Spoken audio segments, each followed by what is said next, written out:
లేకపోతే రాజకీయంగా ముందుకు వచ్చేయడానికి ఆర్యవైశ్యులే కదా నిలబడి ఆర్థికంగా సాయం చేస్తారు. అలాంటి కులాన్ని పట్టుకొని నువ్వు బాడీ షేమింగ్ చేస్తే కూర్చుంటే ఎవరు రాదు, లేస్తే కూర్చునికి రాదని ఒక మహిళని నువ్వు అవమానం వచ్చిన బేషరతుగా చందర్ గాని ఈయన పేరేదో ఉంది నాకు మళ్ళీ గుర్తొస్తలేదు కానీ ఉప్పర్ శేఖర్ అనేటోడు నిన్న నేను వీడియో చూసి ఈరోజు ప్రత్యేకంగా ఇక్కడ రావడం జరిగింది. బేషరతుగా క్షమాపణ చెప్పాలి.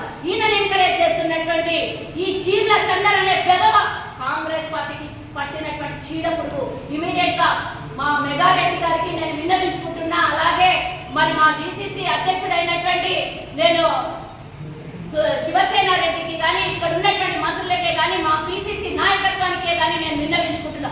ఇమీడియట్ గా ఈ దుర్మార్గుడిని పార్టీ నుంచి సస్పెండ్ చేయాలి. లేకపోతే 2014లో జరిగినటువంటి అన్యాయం మరోసారి చేయడానికి మెగారెడ్డి గారు గట్టిగా నిలబడి కొట్లాడి అండగా ఉండి ఈ రోజు ఒక జనరల్ మహిళకు అవకాశం కలిగించింది. లేదా ఆ రోజు జరిగినటువంటి అన్యాయం మరోసారి ఇక్కడ జరుగుతుండే. ఆ రోజు జనరల్ అవకాశం వస్తే ఇయ్యలేదు, ఈ రోజు మళ్ళా జనరల్ అవకాశం వస్తే ఇయ్యనియకుండా అడ్డం పడి ఈ రోజు మళ్ళీ ఎవరి మోచేత నీళ్ళు తాగినావు, ఎవరి దగ్గర డబ్బులు తిన్నావు, ఎవరికి దగ్గర నువ్వు లొంగిపోయినావు. ఈ రోజు పార్టీని అవమానపరిచి పార్టీని ఇబ్బంది పెట్టి పార్టీలో ఉన్నటువంటి వ్యక్తులను అవమానపరిచినావు. ఇదే రమేష్ గారు నీకు తెలియదా?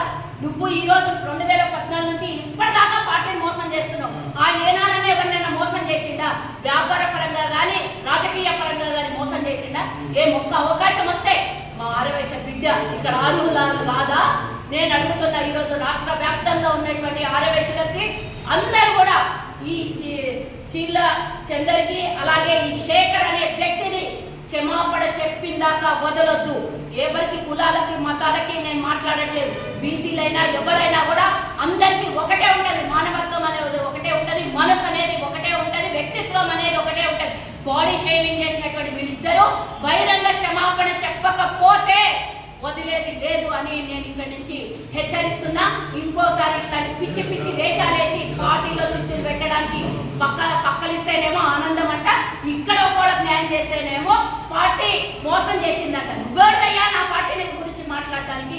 నీకన్నా యొక్క బాధ్యత ఉన్నది. నువ్వు ఒక సంఘానికి అధ్యక్షుడు ఉండొచ్చు, మిగతా కులాలు ఏ రోజన్నా నువ్వు కలుపుకొని పోయినావా? ఇది ఒక్క కులం నీ కులం అని మాట్లాడినావు. మిగతా బీసీల గురించి ఏనాడైనా నువ్వు మాట్లాడి గడమిప్పినావా? నువ్వు ఈ రోజు నిన్ను నేను అడుగుతున్నా, దమ్ముంటే మీ బీసీ కులాలందరికీ నిలబడ అండగా ఎక్కడ అన్యాయం జరిగితే మాట్లాడు. కానీ అవసరం లేని చోట ఇన్వాల్వ్ అయ్యి ఏదో పెద్దరికం చేసుకుందామని పిచ్చి పిచ్చి వేషాలు వేసి మా జోలికి అనవసరంగా వస్తే అవసరమైతే అన్నం పెట్టిన చేతులు లేదా సున్నం పెట్టి చూపిస్తాం. మర్యాద చెప్తున్నా. ఇంకొకసారి మా వాళ్ళని మా కులాన్ని ఎవరైనా సరే, ఏ కులానికి నా కులానికని కాదు, ఏ కులాన్ని కూడా నిందించే హక్కు అధికారం మన రాజ్యాంగం కలిగించలేదు.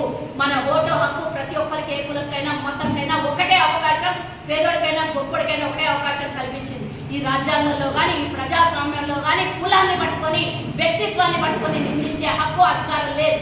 బేషరతుగా చందర్ కానివ్వండి, శేఖర్ కానీ క్షమాపణ చెప్పాలి, లేదా ఇమీడియట్ గా ఆయన మీద యాక్షన్ తీసుకోవాలి, పార్టీ నుంచి సస్పెండ్ చేయాలి, ఆయన పదవిని తొలగించాలి అని నేను మా నాయకులందరినీ కోరుకుంటున్నా. నేను పిసిసి గారికి కూడా కంప్లైంట్ చేయబోతున్నాను. మెగారెడ్డి అన్నగారు, నేను మీ పెద్ద మనసుకు నేను స్వాగతిస్తున్నా. ఇప్పటికి కూడా ఆ దుర్మార్గుల మీద మీరు యాక్షన్ తీసుకోలేదు, కానీ ఆ పెద్ద మనసు పక్కన పెట్టి ఇమీడియట్ గా ఆయన మీద యాక్షన్ తీసుకోండి.